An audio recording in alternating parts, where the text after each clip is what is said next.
ಇವತ್ತಿನ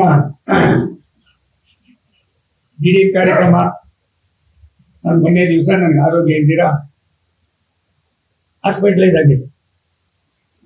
ಕುಮಾರಸ್ವಾಮಿ ಸಾಹೇಬರು ದೂರವಾಣಿ ಮುಖೇನ ಮಾತನಾಡಿ 9ನೇ ತಾರೀಕು ಬೆಂಗಳೂರಿಂದ ಮೈಸೂರವರೆಗೂ ಕೂಡ ಒಂದ್ಸಾರಿ ನಿಮ್ಮ ಏನು ಟ್ರೈಲಿಂಗ್ ವಿಂಡೋ ಟ್ರೈಲಿಂಗ್ ಗಾಯಕಲ್ಲಿದೆ ಅದ್ರೊಳಗೆ ಹೋಗೋಣ ಅನ್ನೋ ಮಾತನ್ನು ಹೇಳು 3-4 ಬಾರಿ ನನಗೆ ಪತ್ರವನ್ನು ಕೂಡ ಬರೆದಿದ್ರು. ಇದೊಂದು ವಿನೂತನ ಕಾರ್ಯಕ್ರಮ. ಸ್ನೇಹಜೀವಿ ರೈಲ್ವೆ ಸ್ನೇಹಕ್ಕೆ ಸಾರ್ವಜನಿಕರಿಗೆ ಒಂದು ದಿಕ್ಸೂಚಿಯನ್ನು ಕೊಡುವಾಗ ಸಾರ್ವಜನಿಕರು ಮತ್ತು ರೈಲ್ವೆ ಇಲಾಖೆಯ ಒಡಂಬಡಿಕೆಯನ್ನ ಕಣ್ಣಾರೆ ನೋಡಬೇಕು ಅನ್ನೋ ಅವರ ಭಾವನೆಗಳಿಗೆ ಸ್ಪಂದಿಸಿ ಬೆಳಿಗ್ಗೆ 10 ಗಂಟೆ 3 ನಿಮಿಷಕ್ಕೇನೋ ನಾವು ಟ್ರೈನ್ ಕುಂತಿದ್ದು.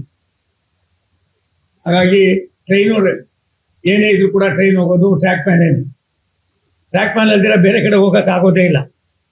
ಹಾಗಾಗಿ ಸುತ್ತಾಡ್ಕೊಂಡು ಬಂದು ಸುಮಾರು 5 ಗಂಟೆಗೂ ಮೇಲ್ಪಟ್ಟು ಸುತ್ತಾಡಿದ್ದೀವಿ.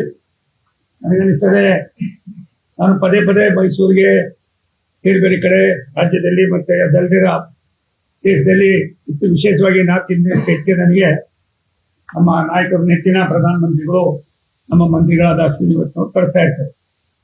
ಆದರೆ ಇವತ್ತು ಮೈಸೂರು ಈ ಒಂದು ರೈಲ್ವೆ ಇಲಾಖೆಯನ್ನ ಅಂದಿನ ಕಾಲದಲ್ಲಿ ಸ್ಥಾಪನೆ ಮಾಡ್ತಕ್ಕಂಥದ್ದಕ್ಕೆ ಮಹಾರಾಜ ಮೈಸೂರವರು ಕೊಟ್ಟಿರ್ತಕ್ಕಂಥ ಕೊಡುಗೆ ಅಪಾರವಾದದ್ದು. ಆ ಕೊಡುಗೆಯನ್ನ ಜ್ಞಾಪಕ ಮಾಡ್ಕೊಳ್ಳೋ ಜೊತೆಯಲ್ಲಿ ನಾವಿವತ್ತು ಈ ಯೋಜನೆ ಬೆಳೀತಾ ಇರ್ತಕ್ಕಂಥ ಬೆಂಗಳೂರು ನಗರವನ್ನ ಜನಸಂದಣಿಯನ್ನ ಕಂಟ್ರೋಲ್ ಮಾಡೋದಕ್ಕೋಸ್ಕರ ನಾವು ಕೆಲವು ಮಾರ್ಪಾಟುಗಳನ್ನ ಮಾಡಬೇಕಾದ ಅವಶ್ಯಕತೆ ಇತ್ತು. ಅದನ್ನು ಮಾಡ್ತಕ್ಕಂಥದಕ್ಕೆ ನಾನು ಕುಮಾರಸ್ವಾಮಿ ಸಾಹೇಬರು ಇಬ್ಬರು ಚಿಂತನೆ ಮಾಡಿ ಆ ಕೆಲಸವನ್ನು ಕೊಟ್ಟಿದ್ದೇವೆ. ನಮ್ಮ ಯದುವೀರ್ ಒಡೆಯರ್ ಅವರಿಗೆ ನಾನು ತುಂಬಾ ಧನ್ಯವಾದಗಳನ್ನ ಸಮರ್ಪಣೆ ಮಾಡ್ತೀನಿ. ರಾತ್ರಿ ಬಂದವರು ಅಲ್ಲೇ ಬೆಂಗಳೂರಿನಲ್ಲಿ ಇದ್ದು ನಮ್ಮ ಜೊತೆಲೆ ಬೆಳಗ್ಗೆಯಿಂದ ಆ ಒಂದು ಜನರ ಭಾವನೆಗಳು ಜನರಲ್ಲಿ ಇರ್ತಕ್ಕಂಥ ಒಂದು ನಂಬಿಕೆ ಎಷ್ಟು ಮಟ್ಟಿಗೆ ಅನ್ನೋದನ್ನ ಅವರು ಕೂಡ ಕಣ್ಣಾರೆ ನೋಡಿದ್ದಾರೆ. ನಾನು 2-3 ವಿಚಾರಗಳನ್ನ ರೈಲ್ವೆ ಅವರಿಗೆ ಕೆಲವು ಸವಿಸ್ತಾರವಾಗಿ ಹೇಳಲೇಬೇಕಾಯ್ತದೆ. ಇದನ್ನ ಯಾಕೆ ಹೇಳ್ಬೇಕಾಯ್ತದೆ ಅಂದ್ರೆ ರಾಜ್ಯದ ಮುಖ್ಯಮಂತ್ರಿಗಳು 18 ಬಾರಿ 19 ಬಾರಿ ಬಜೆಟ್ ಅನ್ನ ಮಂಡನೆ ಮಾಡಿ ಏನಿಲ್ಲದ ಕಾರ್ಯಕ್ರಮಗಳನ್ನು ಮಾಡಿದ್ದೀನಿ, ರಾಜ್ಯವನ್ನ ಒಂದು ರೀತಿ ಅಭಿವೃದ್ಧಿಯತ್ತ ಕೊಂಡೊಯ್ತೀನಿ ಅಂತ ಹೇಳ್ತಕ್ಕಂಥ ಮುಖ್ಯಮಂತ್ರಿಗಳಾದ ಸನ್ಮಾನ್ಯ ಸಿದ್ದರಾಮಯ್ಯನವರು ಗೌರ್ಮೆಂಟ್ ಕೆಲಸನೇ ಇಲ್ಲ, ಅವನು ಸುಮ್ಮನೆ ಕಾಲ ಕಳೀತಾನೆ ಅಂತ ಹೇಳಿದ್ರು. ನಾನು ಈಗಾಗಲೇ ಅದಕ್ಕೆ ಯಾವ್ಯಾವ ರೀತಿ ಮಾಹಿತಿ ಬೇಕೋ ಎಲ್ಲವನ್ನು ಕೊಟ್ಟಿದ್ದೇನೆ. ನಾನು ಅನಿರೀಕ್ಷಿತವಾಗಿ ಲೋಕಸಭೆಗೆ ನಾನು ಕುಮಾರಸ್ವಾಮಿ ಸಾಹೇಬರು 3 ಜನನೂ ಹಂಗೆ ಇದ್ದೀವಿ, ಅನಿರೀಕ್ಷಿತವಾಗಿ ಬಂದವರು. ಆದರೆ ಜನರ ಒಡನಾಟ, ಜನರಲ್ಲಿ ಇರ್ತಕ್ಕಂಥ ಪ್ರೀತಿ, ಜನರ ನಂಬಿಕೆ, ಅವರ ಋಣವನ್ನ ತೀರಿಸ್ತಕ್ಕಂಥದ್ದು ಹೇಗೆ ಅನ್ನೋದನ್ನ ನಾನಿವತ್ತು ತುಂಬಾ ಕಣ್ಣಾರ ನೋಡಿದೆ ಅಂತ ಅವನು.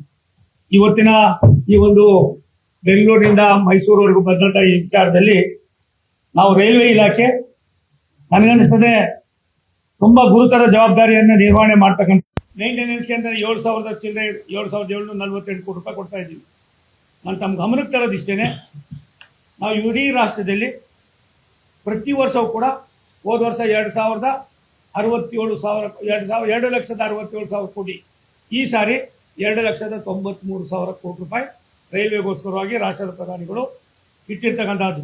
ಈ ದುಡ್ಡಿನಲ್ಲಿ ಕರ್ನಾಟಕದಲ್ಲಿ 52,950 ಕೋಟಿ ರೂಪಾಯಿ ವಿವಿಧ ಹಂತದ ಕಾಮಗಾರಿಗಳು ಈಗಾಗಲೇ ನಡೀತಾ ಇದೆ. ಅದೆಲ್ಲವನ್ನು ಕೂಡ ನಿಮಗೆ ಮಾಹಿತಿಯನ್ನು ಕೇಳಿದ್ರೆ ನಾನು ಕೊಡ್ತೀನಿ.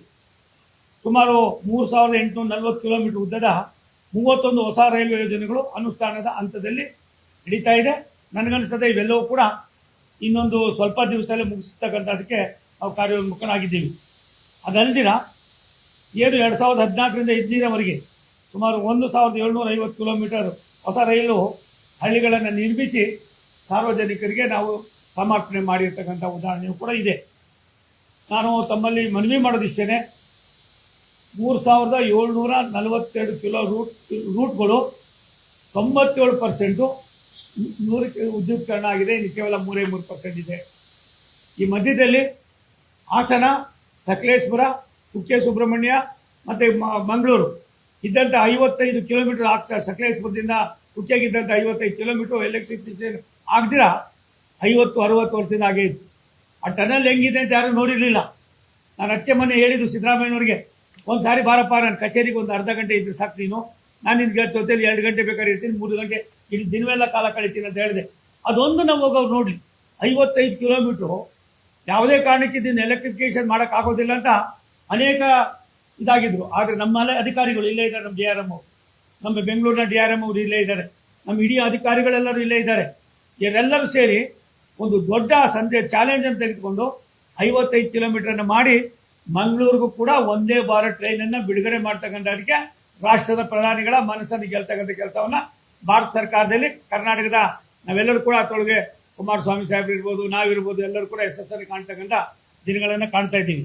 ಅದಲ್ದಿರ ಇವತ್ತು ನಿಮಗೆ ನಾವು ಬಂದ ಮೇಲೆ ಇಲ್ಲಿವರೆಗೂ ಕೂಡ ಕರ್ನಾಟಕದಲ್ಲಿ ಇದ್ದಿದ್ದು 120-130 ಫ್ಲೈಓವರ್ಗಳು, ಮೇಲ್ಸೇತುವೆಗಳು, ಕೆಳಸೇತುವೆಗಳಾಗಿದ್ದು. ಕೇವಲ 2014ರಿಂದ ಇಲ್ಲಿವರೆಗೂ 707 ಮೇಲು ಸೇತುವೆ, ಕೆಳಸೇತುವೆಗಳನ್ನು ಮಾಡಿದ್ದೀವಿ ಮಹಾರಾಜರೇ. ಅದಲ್ದಿರ ಇನ್ನು 2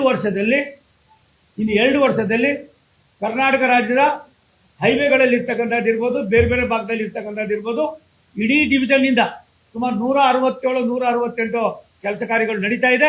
ಅದನ್ನು ಕೂಡ ಪೂರ್ಣ ಮಾಡ್ತಕ್ಕಂಥ ಕೆಲಸವನ್ನ ಇಷ್ಟಲ್ಲೇ ಮಾಡಿ ಇನ್ನು 1-1.5 ವರ್ಷದಲ್ಲಿ ಇವೆಲ್ಲ ಮುಗಿಸ್ತಾ ಇದ್ದೀವಿ.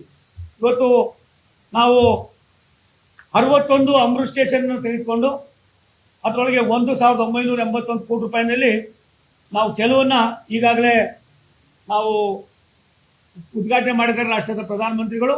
ಇನ್ನು ಉಳಿದಿರ್ತಕ್ಕಂಥದ್ದು ಕೂಡ ಈ ವರ್ಷ ಡಿಸೆಂಬರ್ ಒಳಗಡೆ ಅದನ್ನು ಕೂಡ ನಾವು ಮಾಡ್ತಾ ಇದ್ದೀವಿ. ಅಮೃತ್ ಭಾರತ್ ಸ್ಟೇಷನ್ ನಮ್ಮಲ್ಲಿ ನೀವು ನಂಬೋದಿಲ್ಲ, ನಮ್ಮ ಕ್ರಾಂತಿವೀರ ಸಂಗೊಳ್ಳಿ ರಾಯಣ್ಣ ಸ್ಟೇಷನ್ನಿಂದ ಸುಮಾರು 1,144 ಕೋಟಿ ರೂಪಾಯಿನಲ್ಲಿ PPPನಲ್ಲಿ ಅದನ್ನು ಆಧುನೀಕರಣ ಮಾಡ್ತಕ್ಕಂಥದಕ್ಕೆ ನಾವು ಈಗಾಗಲೇ ಯೋಜನೆಗಳನ್ನು ಕೈಗೆತ್ತಿಕೊಂಡಿದ್ದೀವಿ. ಯಶವಂತಪುರ 364 ಕೋಟಿ ರೂಪಾಯಿ, ಇನ್ನೊಂದು 1 ವರ್ಷದಲ್ಲಿ ಅದನ್ನು ಉದ್ಘಾಟನೆ ಮಾಡ್ತಾ ಇದ್ದೀವಿ. ಬೆಂಗಳೂರು ಕಂಟ್ರೋನ್ಮೆಂಟು 484 ಕೋಟಿ ರೂಪಾಯಿ, ಅದನ್ನು ಕೂಡ ನಾವು 1-1.5 ವರ್ಷದಲ್ಲಿ ಮುಗಿಸ್ತಾ ಇದ್ದೀವಿ. ಮೈಸೂರು 493 ಅಭಿಕಾಮ್ ಚಾಲು ಅನ್ನೋದು ಇವಾಗ ಕೆಲಸ ಅದು ಕೂಡ ಇದಾಗಿದೆ. ಅಶೋಕ್ಪುರಂ 32 ಕೋಟಿ ರೂಪಾಯಿನಲ್ಲಿ ಮಾಡಿ ಈಗಾಗಲೇ ಅದನ್ನು ಸಾರ್ವಜನಿಕರಿಗೆ ಸಮರ್ಪಣೆ ಮಾಡಿ ಮೆಮೊ ಟ್ರೈನ್ಗಳು ಕೂಡ ಅಲ್ಲಿಂದನೇ ಹೊರಡ್ತಾ ಇದೆ. ಬಹುತೇಕ ಟ್ರೈನ್ಗಳನ್ನು ಅಲ್ಲಿಂದನೇ ನಾವು ಶಿಫ್ಟ್ ಮಾಡಿ ಆ ಒಂದು ಕೆಲಸವನ್ನು ಕೂಡ ಸುಮಾರು ವರ್ಷದ ಅದು ಮಾಡಿದ್ದೀವಿ. ಅದಲ್ದಿರ ಕೆಂಗೇರಿಯಲ್ಲಿ 21 ಕೋಟಿ ರೂಪಾಯಿ ನಡೀತಾ ಇದೆ. ಇದೆಲ್ಲ ಯಾಕೆ ಹೇಳ್ತೀನಿ, ಮೈಸೂರು ಬೆಂಗಳೂರು ಒಂದೇ ನಾಣ್ಯದ 2 ಮುಖಗಳಾಗಿ ಈ ಒಂದು ಸ್ಟ್ರೆಚ್ಚಲ್ಲಿ ನಾವು ಏನೇನು ಮಾಡಿದ್ದೀವಿ ಅನ್ನೋದಕ್ಕೆ ನಿಮ್ಮ ಗಮನಕ್ಕೆ ತರ್ತಾ ಇದ್ದೀನಿ. ಕೃಷ್ಣರಾಜಪುರ 21 ಕೋಟಿ ರೂಪಾಯಿ, ಮಂಡ್ಯ 20 ಕೋಟಿ ರೂಪಾಯಿ, ಚನ್ನಪಟ್ಟಣ 21 ಕೋಟಿ ರೂಪಾಯಿ, ರಾಮನಗರ 21 ಕೋಟಿ ರೂಪಾಯಿ. ಅಲ್ಲಿಂದ ಬಂದು ಶ್ರವಣಬೆಳಗೊಳ, ಚನ್ನಸಂದ್ರ ಈ ಭಾಗದೆಲ್ಲವೂ ಕೂಡ ನಾವು ನಡೀತಾ ಇದೆ. ನಮ್ಮ ಉದ್ದೇಶ ಇಷ್ಟೇನೆ, ಯಾವ ಕೆಲಸಗಳು ಒಂದು ಕಾಲದಲ್ಲಿ 5 ಲಕ್ಷ ರೂಪಾಯಿನ ಜಿಲ್ಲಾ ರೈಲ್ವೆ ಸ್ಟೇಷನ್ಗಳಿಗೆ ಕೊಡೋಕ್ಕಾಗ್ದಿರ, ಈವನ್ ಟಾಯ್ಲೆಟ್ ಕೂಡ ರಿಪೇರಿ ಮಾಡೋಕ್ಕಾಗ್ದಿರ ಒದ್ದಾಡ್ತಾ ಇದ್ದಂಥ ಬಹುತೇಕ ರೈಲ್ವೆ ಸ್ಟೇಷನ್ಗಳು ಇವತ್ತು ವಿಮಾನ ನಿಲ್ದಾಣಗಳ ರೂಪದಲ್ಲಿ ಮಾಡ್ತಕ್ಕಂಥದಕ್ಕೆ ರಾಷ್ಟ್ರದ ಪ್ರಧಾನಮಂತ್ರಿಗಳು ಕೊಟ್ಟಿರ್ತಕ್ಕಂಥ ಹೊತ್ತು ನಮ್ಮ ಮಂತ್ರಿಗಳಾದ ಸನ್ಮಾನ್ಯ ಅಶ್ವಿನಿ ವೈಷ್ಣವ್ ಅವರು, ನಾವಿರ್ಬೋದು, ಕುಮಾರಣ್ಣ ಅವರು ಇರ್ಬೋದು, ನಾವೆಲ್ಲ ಕೂಡ ಅದ್ರ ಜೊತೆಯಲ್ಲಿ ನಾವೆಲ್ಲವನ್ನು ಕೂಡ ಮಾಡ್ತಾ ಇದ್ದೀವಿ. ನಾನು ನಿಮಗೆ ಪ್ರಯಾಣಿಕರ ಸುರಕ್ಷತೆಗೋಸ್ಕರವಾಗಿ 1568 ಮಾರ್ಗಗಳನ್ನು ಕವಚವನ್ನು ಅಳವಡಿಸ್ತಕ್ಕಂಥ ಕೆಲಸವನ್ನು ನಾವು ಮಾಡ್ತಾ ಇದ್ದೀವಿ. ಇವತ್ತು ವಂದೇ ಭಾರತ್ ಟ್ರೈನು 12 ಓಡ್ತಾ ಇದೆ, 23 ನಿಲ್ದಾಣಗಳಲ್ಲಿ ಅದು ಓಡಾಡ್ತಾ ಇದೆ, 14 ಜಿಲ್ಲೆಗಳಲ್ಲಿ. ಮಾರ್ಚ್ ಏಪ್ರಿಲ್ ಒಳಗಡೆ ಸ್ಲೀಪಿಂಗ್ ಕೋಚು ಬರ್ತದೆ. ಇನ್ನು 1-2 ವಂದೇ ಭಾರತ್ ಕೂಡ ಭಾರತ ಸರ್ಕಾರ ಕರ್ನಾಟಕಕ್ಕೆ ಕೊಡುಗೆಯಾಗಿ ನೀಡ್ತಕ್ಕಂಥ ಕೆಲಸವನ್ನು ಮಾಡ್ತಾ ಇದ್ದೀವಿ. ಇವತ್ತು ಅಮೃತ್ ರೈಲುಗಳನ್ನು, ಅಮೃತ್ ಸ್ಟೇಷನ್, ಭಾರತ್ ಅಮೃತ್ ಸ್ಟೇಷನ್ಗಳನ್ನು ಮಾಡ್ತಕ್ಕಂಥದಕ್ಕೆ ನಾವು ಒಟ್ಟಾರೆಯಾಗಿ ಅನೇಕ ಕಾರ್ಯಕ್ರಮಗಳನ್ನು ನಾವು ಮಾಡ್ತಾ ಇದ್ದೀವಿ. ಅಂಗವಿಕಲರಿಗೋಸ್ಕರವಾಗಿ ಎಕ್ಸಿಲೇಟರ್ಸ್ ಇರ್ಬೋದು, ಮತ್ತೊಂದು ಇರ್ಬೋದು, ಅವ್ರಿಗೆ ಬೇಕಾಗಿರ್ತಕ್ಕಂಥ ಸವಲತ್ತುಗಳಿರ್ಬೋದು, ಇವೆಲ್ಲವನ್ನು ಕೂಡ ನಾವು ತುಂಬ ವ್ಯವಸ್ಥಿತವಾಗಿ ಮಾಡ್ತಾ ಇದ್ದೀವಿ. ನನಗೆ ಒಂದೇ ಒಂದು ನೋವು, ಚಾಮರಾಜನಗರ ಬೆಂಗಳೂರು ನಮ್ಮಲ್ಲಿ 142 ಕಿಲೋಮೀಟ್ರ್. ನಾನು 1,382 ಕೋಟಿ ರೂಪಾಯಿ ನಾನು ಬರೋಕ್ಕೆ ಮುಂಚೆನೇ ಇದೆಲ್ಲ ಇದಾಗಿ ಸನ್ಮಾನ್ಯ ಮಲ್ಲಿಕಾರ್ಜುನ್ ಖರ್ಗೆ ಸಾಹೇಬರು ಮಂತ್ರಿಗಳಾಗಿದ್ದಾಗ ಇದನ್ನು ಮಾಡಬೇಕು ಅಂತ ಮಾಡಿ ಅದು ಮುಂದಕ್ಕಾಗೋದಿಲ್ಲ. ಹೆಜ್ಜಾಲ, ಹಾರೋಹಳ್ಳಿ, ಹೆಜ್ಜಾಲ, ಕಗ್ಲಿಪುರ, ಹಾರೋಹಳ್ಳಿ, ಕನಕಪುರ, ಸಾತನೂರು, ಅಲ್ಲಿಂದ ಬಂದು ಹಲಗೂರು, ಮಳವಳ್ಳಿ, ಕೊಳ್ಳೇಗಾಲ, ಸದ್ಯಮಾರಹಳ್ಳಿ, ಯಳಂದೂರು, ಸದ್ಯಮಾರಹಳ್ಳಿ, ಚಾಮರಾಜನಗರ 142 ಕೋಟಿ ರೂಪಾಯಿಂದು ಕಿಲೋಮೀಟರ್ನ ನಾವು ತಗೊಳ್ಳಿ ಅಂತ ಹೇಳಿ ಅವ್ರಿಗೆ ಏನು ಹೇಳಿದ್ವಿ ನಾವು, ಆಗೋಗಿದೆ ಕಡೆ ನಮ್ಮೆಲ್ಲ ಮುಗಿದಿದೆ ಅಂದರು. ನಾನೇನೋ ತುಂಬ ಖುಷಿಯಾಗಿ ಹೇಳಿ ಟೆಂಡರ್ ಕರೆಯೋಣ ಅಂತ ಕರೆದ್ರೆ ಏನು ಮಾಡಿದ್ದಾರೆ ಇವರು ಅಂದರೆ, ದಿನಾಂಕ 12/12/24 ನಾನು ತುಂಬ ಡಿಮ್ಯಾಂಡ್ ಮಾಡಕ್ಕೆ ಕೊಟ್ಮೇಲೆ ಒಂದು ಪತ್ರ ಬರೀತಾರೆ ನನಗೆ, ನಮ್ಮ ಕೈಲಿ ಆಗೋದಿಲ್ಲಪ್ಪ ಈ ಸ್ಕೀಮನ್ನ ನೀನು ವಾಪಸ್ ತಗೊಂಡು. ನಾವು ವಾಪಸ್ ತೊಗೊಂಡಿದ್ದೀವಿ, ನಮ್ಮ ಕೈಲಿ ಮಾಡೋಕ್ಕಾಗೋದಿಲ್ಲ, ನೀವೇ ಏನಾದರೂ ಮಾಡಿದ್ರೆ ಮಾಡ್ಬೋದು ಅನ್ನೋ ಮಾತನ್ನ ರಾಜ್ಯ ಸರ್ಕಾರ ರೈಲ್ವೆಗೆ, ರಾಜ್ಯದ ಸನ್ಮಾನ್ಯ ಸಿದ್ದರಾಮಯ್ಯನವರ ನಾಯಕತ್ವದ ಸರ್ಕಾರ, ಮೈಸೂರು ಜಿಲ್ಲೆಯವರೇ ಆಗಿರ್ತಕ್ಕಂಥ ಸಿದ್ದರಾಮಯ್ಯನವರು ಮಹಾರಾಜರೇ ಇದನ್ನು ಬರೀತಾರೆ. ಇದ್ರ ಜೊತೆಗೆ ನಾವು ಮೈಸೂರು, ಹುಣಸೂರು, ಪಿರಿಯಾಪಟ್ಟಣ ಮತ್ತು ಅದ್ಯಾವುದದು ಕುಶಾಲನಗರ, ಇದು ಕೂಡ ನಮ್ಮ ಕಾಲದಲ್ಲಿ ಆಗಿ ಸನ್ಮಾನ್ಯ ಹಿಂದೆ ಪ್ರತಾಪ್ ಸಿಂಹ ಅವರು MP ಗಳಾಗಿದ್ದಾಗ ಅದಕ್ಕೆಲ್ಲ ಓಡಾಟ ಮಾಡಿ ಏನೆಲ್ಲ ಮಾಡಿದ್ರು. ಅದು ಕೂಡ ಒಂದು ಪತ್ರ ಬರೀತಾರೆ, ನಮ್ಮ ಕೈಲಿ ಆಗೋದಿಲ್ಲ ಅಕ್ವಿಜೇಷನ್ ಮಾಡೋಕ್ಕೆ, ನೀವೇನು ಬೇಕಾದ್ರೂ ಮಾಡ್ಕೊಳ್ಳಿ. ಅಭಿವೃದ್ಧಿಯ ಸಂಕೇತ ಅಂತ ಹೇಳ್ತಾರೆ, ಅಭಿವೃದ್ಧಿಗೆ ಇವ್ರು ಯಾವ ರೀತಿ ಒತ್ತನ್ನು ಕೊಡೋದಿಲ್ಲ ಅನ್ನೋದಕ್ಕೆ ಇದೊಂದು ದೊಡ್ಡ ಉದಾಹರಣೆ. ನಾನು ತಮ್ಮಲ್ಲಿ ಮನವಿ ಮಾಡೋದಿಷ್ಟೇ, ಸಿದ್ದರಾಮಯ್ಯನವರು ಎಲ್ಲ ಒಂದು ಕಡೆ ಕುಳ್ಕೊಂಡು ಏನೆಲ್ಲ ಮಾತನಾಡೋದು ಬಿಟ್ಟು ವಾಸ್ತವಾಂಶಕ್ಕೆ ಅವ್ರು ಬರಬೇಕಾಯ್ತು. ನಾನು ಇವತ್ತು ಬೆಳಿಗ್ಗೆ 10 ಗಂಟೆಗೆ ಹೊರಟವರು, ನಾವು ನಿಲ್ಲಿಸಿದ್ದು ಮದ್ದೂರಿಂದ ಮುಂಚಿತವಾಗಿ ಯಾವುದೋ ಒಂದು ಸ್ಟೇಷನ್ ನಿಲ್ಲಿಸ್ತು ಶೆಟ್ಟಿಹಳ್ಳಿಲಿ. ಅಲ್ಲಿಂದ ಇಲ್ಲಿ ಬರಬೇಕಾದ್ರೆ 5 ಗಂಟೆ ತೆಗೆದುಕೊಂಡ್ರು.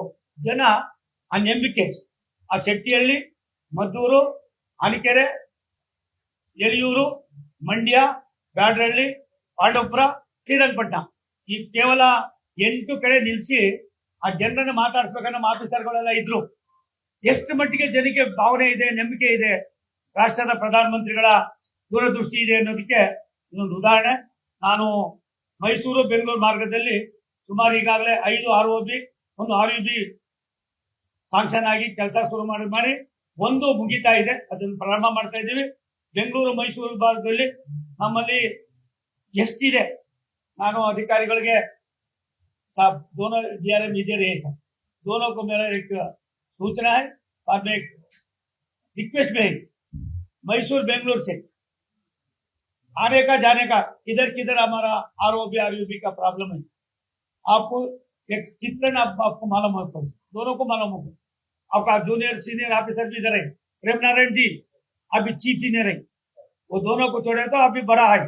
बाद में किसे किसे कैसा कैसा करना, क्या करने को होता है, ये सभी कर को मुझे 15-20 दिन में कितने लेता है, क्या लेता है, कहीं को होना चाहिए. इसमें टॉप प्रायोरिटी किसी किसी को आइटम देना चाहिए, नहीं तो क्या होता है. मुझे बताया उधर आप भी था, हम दोनों आप पुटराज लो दो,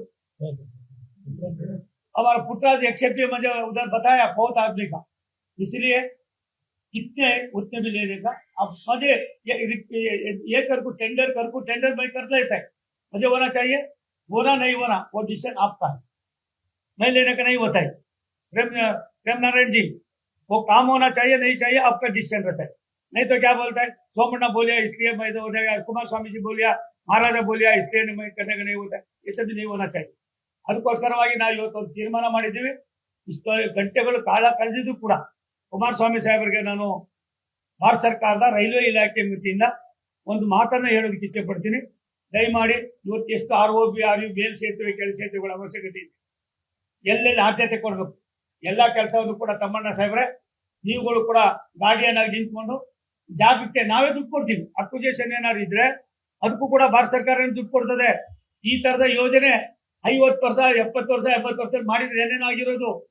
ಮೋದಿಜಿಯವರು 3ನೇ ಬಾರಿಗೆ ಬಂದ ಮೇಲೆ ಯಾವುದೇ ಮೇಲ್ಸೇತುವೆ ಕೆಳ ಸೇತುವೆಗಳು ರಾಜ್ಯ ಸರ್ಕಾರದ ಮೇಲೆ ಡಿಪೆಂಡ್ ಆಗಬಾರ್ದು ಅನ್ನೋ ದೃಷ್ಟಿಯಿಂದ ಇದನ್ನ ಮಾಡಿದ್ದೀವಿ.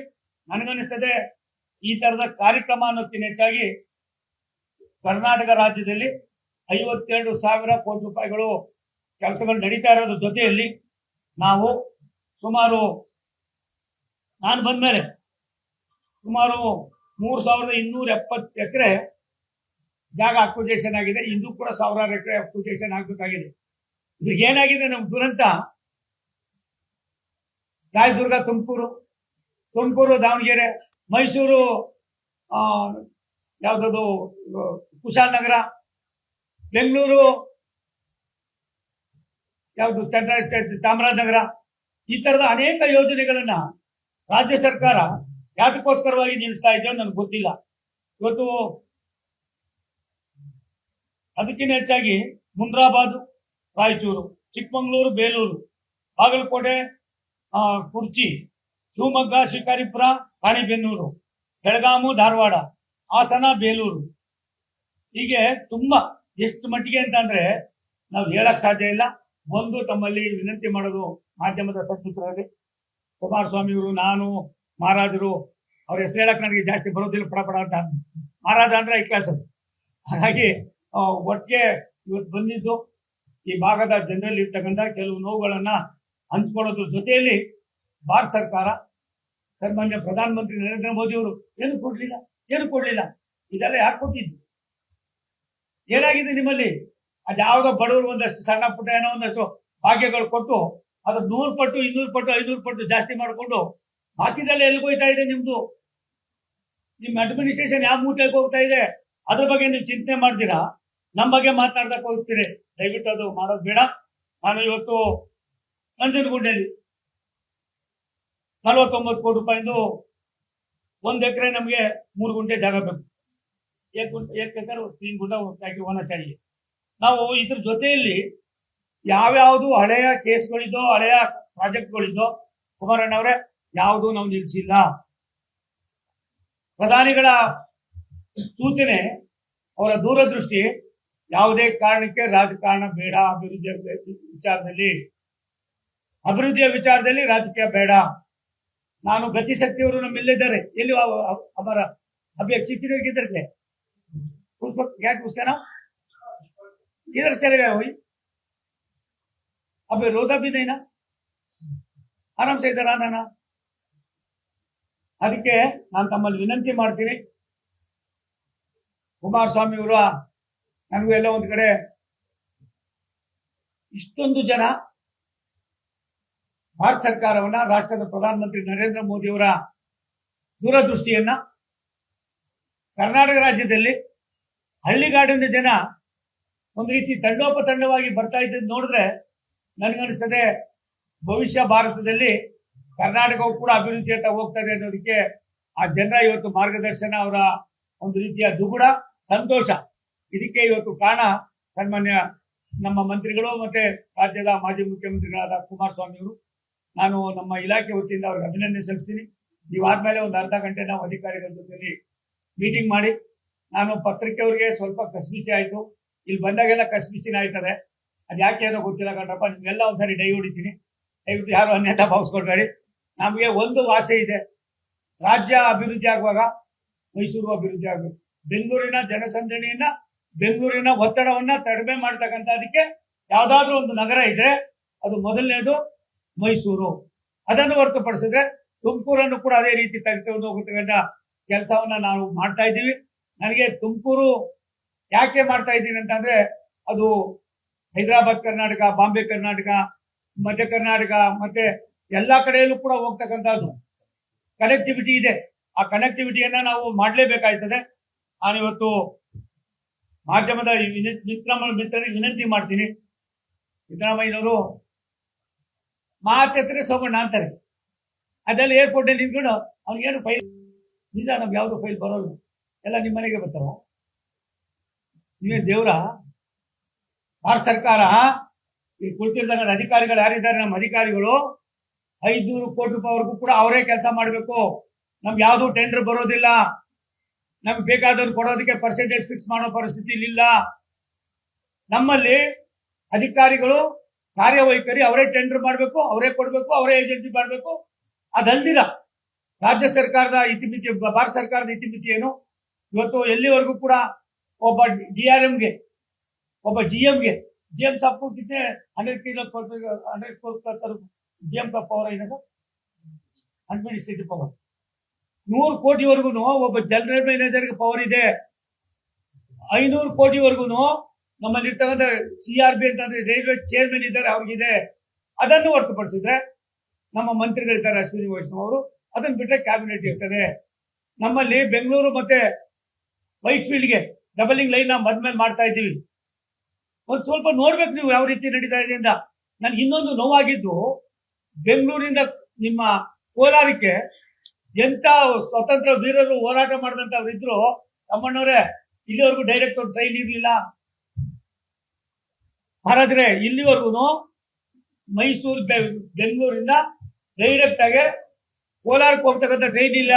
ಆ ಟ್ರೈನ್ ಯಾವ್ದು ಇವಾಗ ಹೋಗ್ತಾ ಇರೋದು? ತಮಿಳ್ನಾಡಿಗೆ ಹೋಗೋದಕ್ಕೆ ಹಿಂದೆ ಮಹಾರಾಜ ಮೈಸೂರು ಮತ್ತೆ ಬ್ರಿಟಿಷ್ ಹಾಕಿರ್ತಕ್ಕಂಥ ಲೈನ್ ಅಲ್ಲಿ ಇತ್ತು. ನಾನು ಅಲ್ಲಿ ನಮ್ಮ ಲೋಕಸಭಾ ಸದಸ್ಯ ಮಲ್ಲೇಶ್ ಬಾಬು ಜೊತೆ ಹೋದಾಗ ಅರಿವಾಗಿ ಇವತ್ತಾಗ್ಲೇ DPR ಆಗ್ತಾ ಇದೆ. ಒಂದು ಹಂತ ಇಲ್ಲೆಲ್ಲ ಇದ್ದಾರೆ, ನಮ್ಮ ಸಾಹೇಬರು ಇಲ್ಲೇ ಇದ್ದಾರೆ, ಇವರೇ ಬಾಸ್ ನಮ್ಮ ADRM. ನಮ್ಮ ಯಾಕೆ ಮಾಡ್ಬೇಕು ಅಂದ್ರೆ ಗಣಿತಾ ಇದ್ದಾರೆ ಬೆಂಗಳೂರು. ಇವತ್ತು ನಮ್ಮ ತುಮಕೂರಿಗೆ 4 ಪಥದ ಇದು ಮಾಡ್ತಾ ಇದ್ದೀವಿ, ನ್ಯಾಷನಲ್ ಹೈವೇ. ಅವತ್ತೇನಾರ ನ್ಯಾಷನಲ್ ಹೈವೇ ಆಗ್ಲಿಲ್ಲ ಅಂದ್ರೆ ಇವತ್ತು ಏನಾಗ್ತಾ ಇತ್ತು ಅನ್ನೋದ್ರ ಬಗ್ಗೆ ಚಿಂತೆ ಮಾಡ್ಬೇಕಾಗಿದೆ. ಅಭಿವೃದ್ಧಿಯನ್ನು ಮಾಡೋದು ಬಿಟ್ಟು ಬಾಕಿ ಎಲ್ಲ ಕೂಡ ಮಾಡ್ತಾ ಇದ್ದೀವಿ. ನನಗೆ ನೀವು ಕೊಟ್ಟಂತ ಮೊನ್ನೆ ಚುನಾವಣೆ ಕೊಟ್ಟಷ್ಟು ಆಸಕ್ತಿ ಒಂದು 2% ನೀವು ಈ ಭಾಗದ ಜನರಿಗೆ, ರಾಜ್ಯದ 7.5 ಕೋಟಿ ಕನ್ನಡಿಗರಿಗೆ ಕೊಟ್ಟಿದ್ರೆ ಹಲವೊಂದು ಕಡೆ ನೀವೇನ್ ಮಾಡಿದಿರಿ, ಕೆಲವು ತಪ್ಪುಗಳು ಅಧಿಕಾರ ಒಂಚೂರು ಪ್ರಾಯಶ್ಚಿತ್ತ ಆಗ್ತಾ ಇತ್ತು. ಮೈಸೂರು ಕೊಟ್ಟಿಲ್ಲ ಅನ್ನೋದು ಫ್ರಸ್ಟ್ರೇಟ್ ಆಗಿದ್ದಾರೆ ಅವರು. ಒಂದು ರೀತಿ ಫ್ರಸ್ಟ್ರೇಟ್ ಯಾವ ರೀತಿ ಆಗಿದ್ದಾರೆ ಅಂದ್ರೆ ಏನ್ ಹೇಳ್ಬೇಕು ಅದು ಹೇಳೋದಿಲ್ಲ. ಅಲ್ಲೆಲ್ಲ ಹೇಳ್ಕೊಂಡು ಹೋಗ್ತಾರೆ. ಸೋಮಣ್ಣ ಬಂದು ನನ್ಗೆ ಯಾಕೆ ಫೈಲ್ ಬರ್ಬೇಕು, ನನಗೆ ಫೈಲ್ ತರ್ಸ್ಕೊಳ್ಳೋದು ಗೊತ್ತು, ಕೆಲಸ ಮಾಡೋದು ಗೊತ್ತು, ಜನರನ್ನ ಯಾವ ರೀತಿ ತೆಗೆದುಕೊಂಡು ಹೋಗ್ಬೇಕು ಅನ್ನೋದು ಗೊತ್ತು.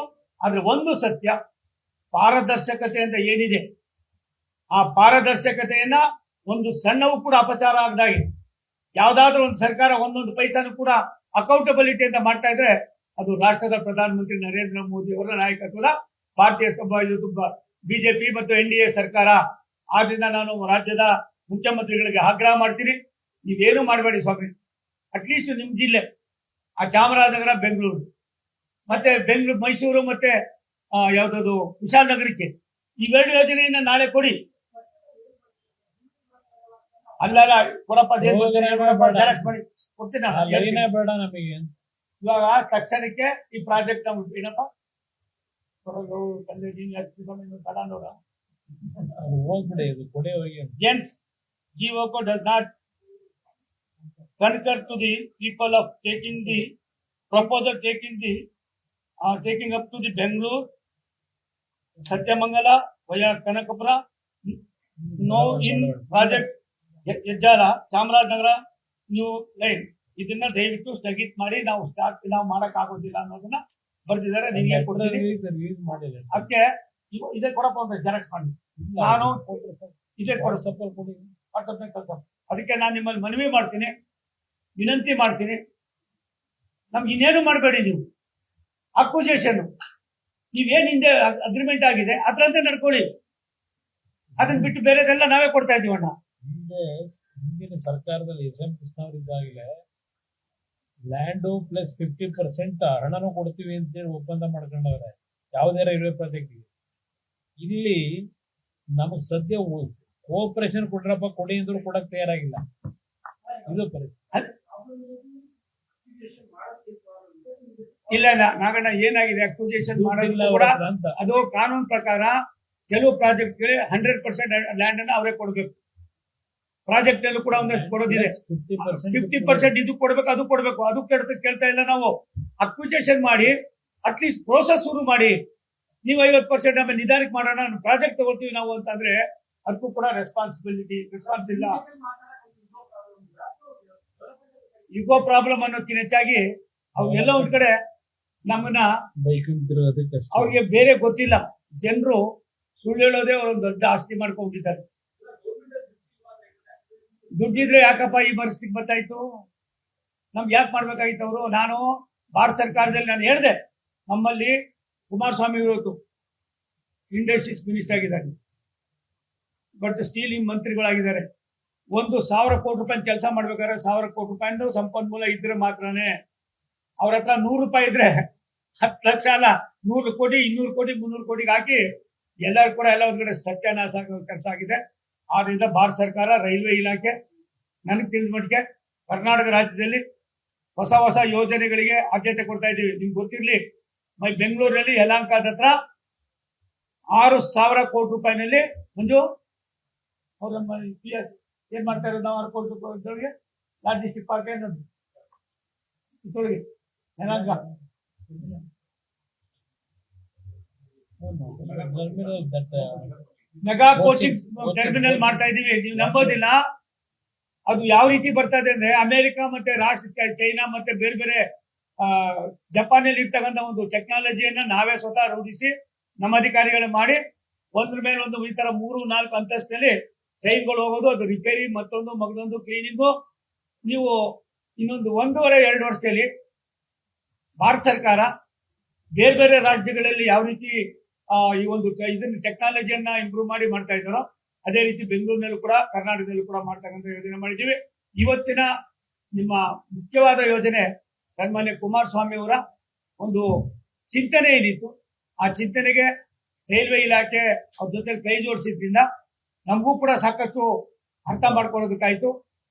ಈ ತರದ ವಿನೂತನ ಕಾರ್ಯಕ್ರಮಗಳು ಅಲ್ಲಲ್ಲೇ ನಡೆದಾಗ ಅಧಿಕಾರಿಗಳಿಗೆ ಅವ್ರ ಜೊತೆಲಿ ಬಂದ್ಬಿಟ್ರೆ ಎಷ್ಟು 10 ವರ್ಷ, 15 ವರ್ಷ, 8 ವರ್ಷ, 4 ವರ್ಷ, 3 ವರ್ಷದ ಸಣ್ಣ ಕಡತಗಳು ಎಲ್ಲ ಒಂದು ಸಣ್ಣ ಇನ್ಫಾರ್ಮೇಶನ್ಗೋಸ್ಕರ ನಿಂತೋಗ್ತಾ ಇತ್ತು. ಇಂಥವೆಲ್ಲವೂ ಕೂಡ ಇವತ್ತು ಕ್ಲಿಯರ್ ಆಗ್ತಕ್ಕಂಥ ಅದಕ್ಕೆ ಅನುವಾಗಿದೆ. ಇದು ಒಂದು ಒಳ್ಳೆಯ ಉತ್ತಮವಾದ ಬೆಳವಣಿಗೆ.